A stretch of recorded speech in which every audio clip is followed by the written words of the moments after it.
मूली का परोंठा बनकर तैयार है।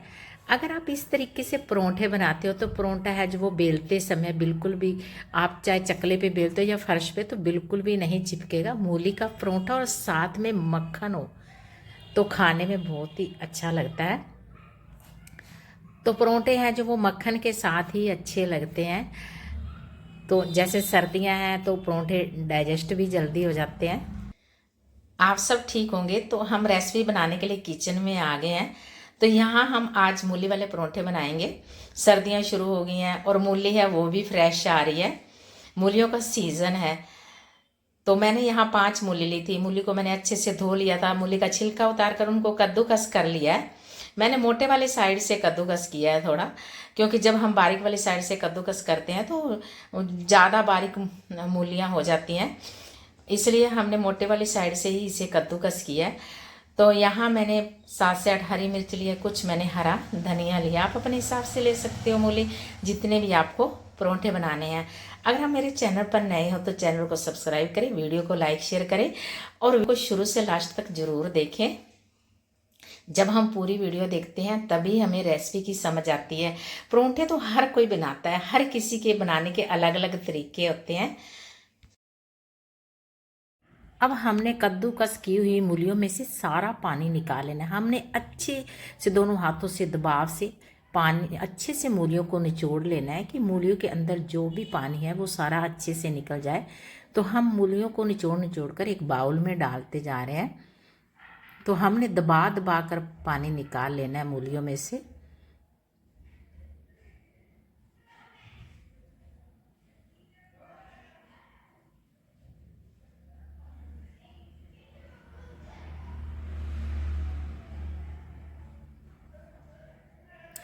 तो देखो कितना मूलियों में से पानी निकला है। तो इस पानी को हमने खिंडा देना है। तो अब हमने यहाँ एक कटर लिया है और हरी मिर्च को हम काट लेंगे।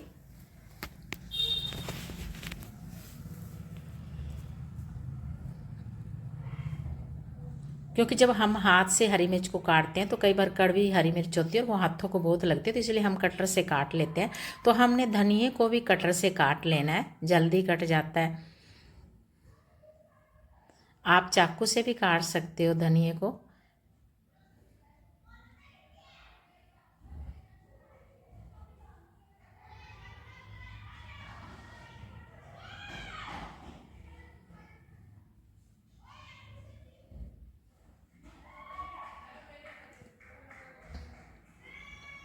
मूलियों में से पानी निकाल लिया हमने। धनिया भी कट चुका है, हरी मिर्च भी कट चुकी है।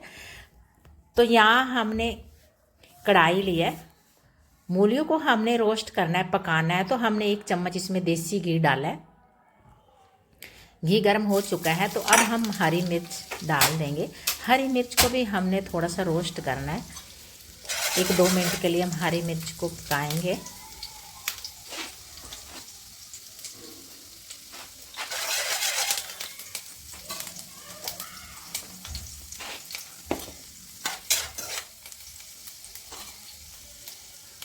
तो अब हम डाल देंगे मूली, कद्दूकस करी हुई मूली। अब हमने चम्मच से मूली को अच्छे से ही मिक्स कर लेना है। जो हमने हरी मिर्च डाली है और हमने घी डाला है वो मूली के अंदर अच्छे से मिक्स हो जाए। तो हमने मूली को 3-4 मिनट के लिए हम पकाएंगे मूली को। मूली है जो वो थोड़ा सा पक जाती है, मूली सॉफ्ट हो जाती है। तो परोंठे जब हम बनाते हैं तो बहुत ही अच्छे लगते हैं खाने में। थोड़ा हमें मूली कच्ची भी महसूस नहीं होती। तो अब हम थोड़ा स्वाद अनुसार इसमें मसाले डालेंगे। आधा चम्मच मैंने हल्दी पाउडर डाला है, 1 चम्मच मैंने गरम मसाला डाला है और आधा चम्मच ही मैंने लाल मिर्च डाली है। तो हमने मसालों को मूली के अंदर अच्छे से मिक्स कर लेना है चम्मच से। हमने यहाँ नमक नहीं डालना, नमक को हम बाद में डालेंगे।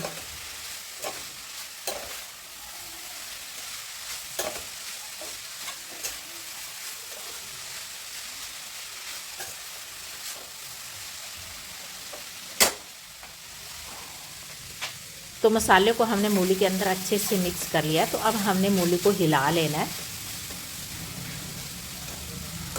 बीच बीच में हम हिलाते रहेंगे कि मूली है जो वो कढ़ाई के साथ चिपके ना।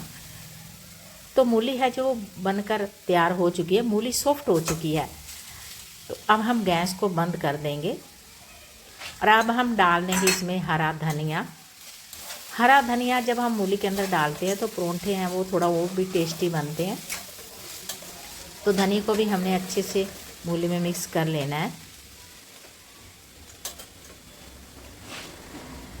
तो अब हमने मूली को ठंडा करना है। जब बिल्कुल ठंडी हो जाएगी तब उसके बाद हमने परोंठे बनाने हैं। तो हम 5 मिनट के लिए इसे रख देते हैं कि मूली है जो वो ठंडी हो जाए। तो परोंठे बनाने के लिए हमने यहाँ प्लेथन लिया है, बेलन लिया है और हमने आटा लिया है। तो हमने आटा आप अपने हिसाब से ले सकते हो। मैं थोड़ा ज़्यादा ही आटा लेती हूँ जब परोंठे बनाती हूँ। तो पेड़ी थोड़ी बड़ी ही होनी चाहिए, जो परोंठा है वो बेलते समय आसानी से बिल जाता है। ना ज़्यादा ये बड़ा है पेड़ा और ना ही छोटा है। तो मैंने मीडियम साइज़ का पेड़ा लिया है। तो इस पेड़े को हमने इस तरह बेल लेना है और हम थोड़ा सा इस पर प्लेथन लगा लेंगे और हमने एक रोटी की तरह इसे बेल लेना है। थोड़ा सा प्लेथन हम और लगाएंगे कि रोटी है जो वो अच्छे से बेल जाए। प्लेथन ज़्यादा भी नहीं होना चाहिए, बस प्लेथन उतना ही लगाना चाहिए कि जितना लग पाए। ऐसा नहीं हो कि आटा ही आटा हम रोटी पे लगा दें, ऐसा नहीं होना चाहिए। तो हमने रोटी की तरह इसे बेल लिया है। तो अब हम मूली में नमक डाल लेंगे। 1 चम्मच मैं नमक डाल रही हूँ, आप अपने हिसाब से डाल सकते हो जितना भी आपको डालना है। और थोड़ा सा मैं इसमें काला नमक डाल रही हूँ। काला नमक डालने से परोंठे में थोड़ा अच्छा टेस्ट आ जाता है। तो अब हमने नमक को अच्छे से मूली में मिक्स कर लेना है। तो जब आप इस तरह नमक को डालते हो ना मूली में, तो ये चाहे सारा दिन मूली पड़ी रहे, बिल्कुल भी पानी नहीं छोड़ेगी मूली। तो जब आप मूली को कद्दूकस करते हो उसमें नमक मिला लेते हो तो वो पानी पानी हो जाता है और परोंठे भी अच्छे नहीं बनते। तो अब हमने रोटी में अच्छे से मूली को लगा लेना है। ऐसा नहीं हो कि कहीं खाली रोटी है, हमने पूरी रोटी में अच्छे से मूली को भर भर के लगाना है। अब हमने रोटी को उठाना है और इस तरह ऊपर, इस तरह करके हमने कोनों से पकड़ के पूरी रोटी को ऊपर लगाते जाना है और इस तरह का ये एक पेड़ा बन जाएगा। ये 6 कोनों वाला परोंठा बनेगा। अब हमने थोड़ा सा प्लेथन लेना है और हमने हाथ से प्रेस कर करके हमने पूरे परोंठे को फैला लेना है जितना ये फैल सके।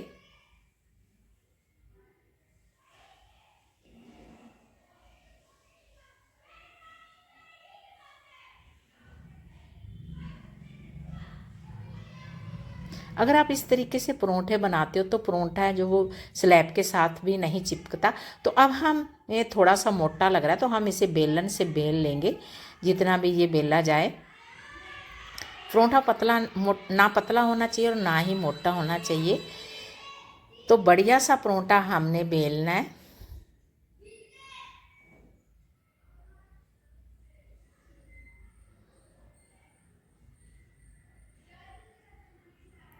तो अब हम आपको दिखाते हैं, देखो बिल्कुल भी स्लैब के साथ परोंठा नहीं चिपका। परोंठा अच्छे तरीके से हमने बेल लिया है। परोंठा बनाने के लिए मैंने ये तवा लिया है यहाँ और गैस को कर दिया है हमने ऑन। तो तवे पे हम मक्खन लगाएंगे। मक्खन जब परोंठे मक्खन में बनाते हैं ना तो परोंठे बहुत ही अच्छे बनते हैं। तो अब हमने परोंठे को भी तवे पे डाल देना है। तो फिर भी आपको मोटा लगता है कहीं से तो आप उसे हाथ से फैला सकते हो प्रेस करके।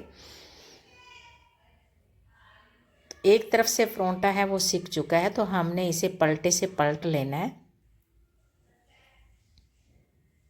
हमने मीडियम आंच पे परोंठे बनाने चाहिए, ज़्यादा हाई आंच पे नहीं बनाने। तो ये 6 कोनों वाला परोंठा बना है।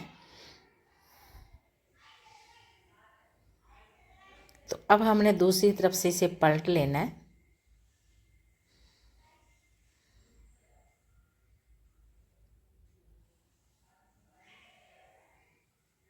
तो अब हम परोंठे पे मक्खन लगा देंगे, चोपड़ेंगे इसे मक्खन से।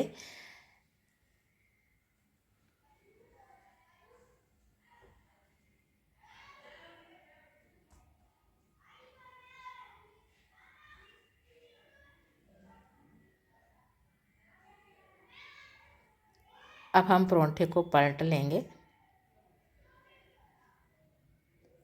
तो पलटे से हमने थोड़ा सा घुमाना है परोंठे को, जिससे परोंठा है वो अच्छे से सिक जाता है। तो इस तरफ भी हम मक्खन लगा देंगे। तो हमने परोंठे को फिर दूसरी तरफ से पलट लेना है।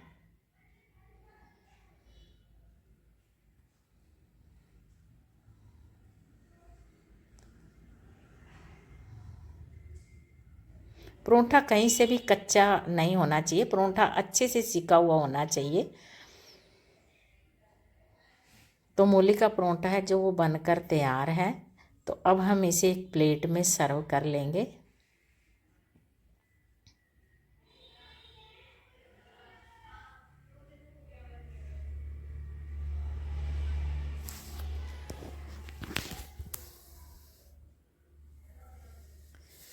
तो आप इस तरीके से अगर परोंठे बनाते हो तो परोंठे बहुत ही अच्छे बनते हैं। तो परोंठा और साथ में मक्खन हो तो परोंठे खाने में बहुत ही अच्छे लगते हैं।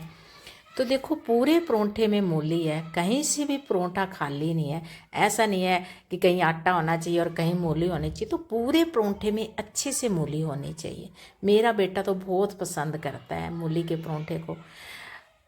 तो ये परोंठा है, अगर आप इस तरीके से बनाते हो तो परोंठा बेलते समय भी अच्छे तरीके से बिल जाता है।